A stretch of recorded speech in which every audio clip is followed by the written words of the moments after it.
Good morning, everyone. This is going to be a bit of a whistle stop. I'm just going to run through some key scenarios, which I think are probably the most likely outcomes that we'll see. Before I do that, this is quite a shocking statement to make people in the West, but Putin's actually achieving his objectives. If you look at before this war started and he wanted to deconstruct what was he trying to achieve in this war, first of all, he wanted to take Kherson. Kherson is the oblast just north of Crimea. The reason he wanted to take that is because after the 2014 conflict, the Ukrainians built a dam which stopped fresh water going through to Crimea.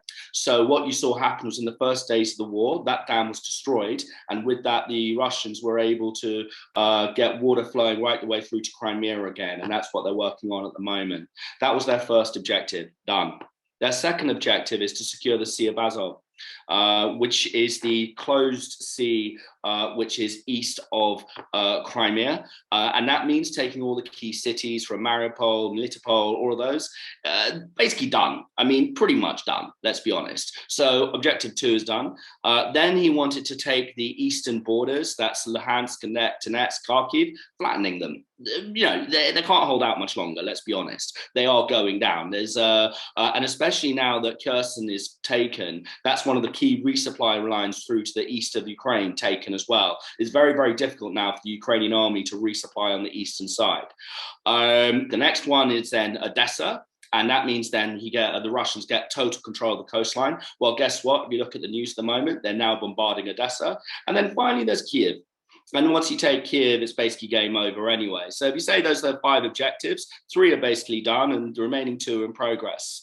So the next thing to think about is that Putin is, not somebody who is a Democrat and he's not somebody who's a capitalist. So the way that he views the world is fundamentally different to anybody or anything that how we think.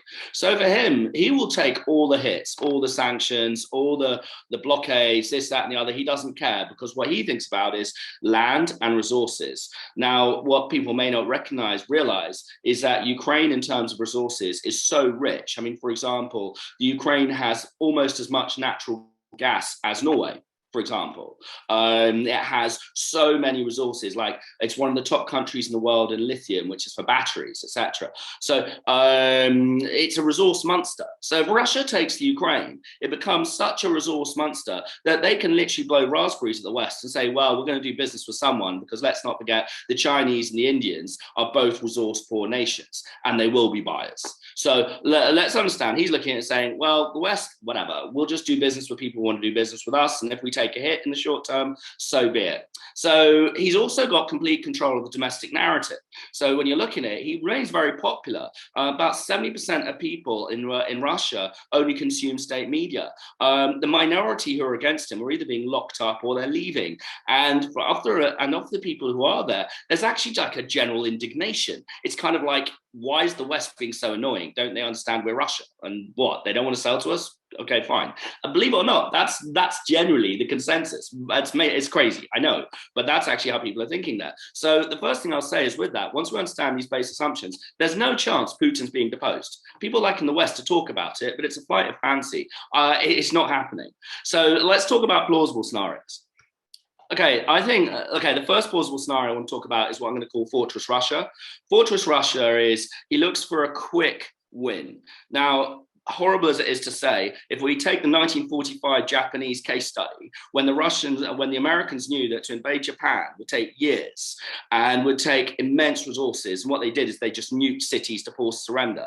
We're now entering a mode where Putin may just decide, because they're one of the leading countries in the world in tactical nukes, that the way to actually enforce a quick surrender is to nuke Lviv. Now, why Lviv? Well, it's on the border. It's not really a Russian city, and it makes the whole area radioactive, and it means that you completely end resupply lines through, and you turn around to Kiev and you say, you're on your own now, guys. You've got no resupply lines running. All your military infrastructure and leadership in the West is gone. Do you want to surrender now? Now, if they do that, yes, they are pariahs, but we've already established he doesn't care about that. So, what you see happen is a very, very quick end to the war. You see an Iron Curtain fall down. Yes, economic sanctions are maxed. Yes, there's going to be a resistance, but they've already started rounding up and locking people up in Kherson and moving them to Russian prisons, which people haven't really been following. So that's the first plausible scenario I talk about. The second one I talk about is a frozen conflict. Now, this is when he doesn't do nuclear weapons. In this one, I think you just see like it's like 2014 to 22 all over again. It just drags on. The Russians have made increased territorial gains. They're not necessarily looking to take more land because it's really difficult to win more, but the Ukrainians don't have the force and power to take land back. So you just see this all just dragging on and on and on because the terms of any kind of settlement are unacceptable to the Ukrainians.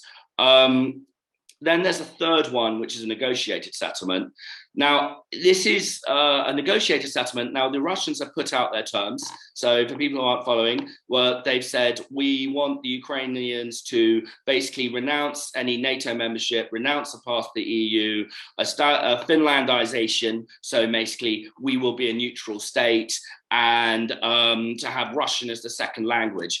I think that there is a chance that, I mean, there's 3 rounds of talks now. And what's interesting is that with each round of talks, the Russians are becoming more reasonable in their demands, if I say that. So there is a chance that as we move through to the next rounds of talks, and the Russians realize that the cost of a frozen conflict is just going to be very, very high, that they dilute certain aspects to make them more palatable, and we move towards negotiated settlement. It's not a completely painless war for the Russians, and if they have a negotiated settlement, which they can agree with the Ukrainians, they can then use that as leverage to actually see sanctions come down. So from the top, like I said, my top 3 scenarios that I see are fortress Russia with a nuclear strike, frozen conflict where this drags on for years to come, or a negotiated settlement where you see a Finlandization of the Ukraine and you see them renounce a move to move to the West. Anyway, thanks for listening. As Richard mentioned, I do write about this on my blog, so I think you can guys have access to that if you want to get a deep dive on any of these things. Typical piece about 2,000 words long, so I try and go into lots of detail on each of these points. Thanks a lot again.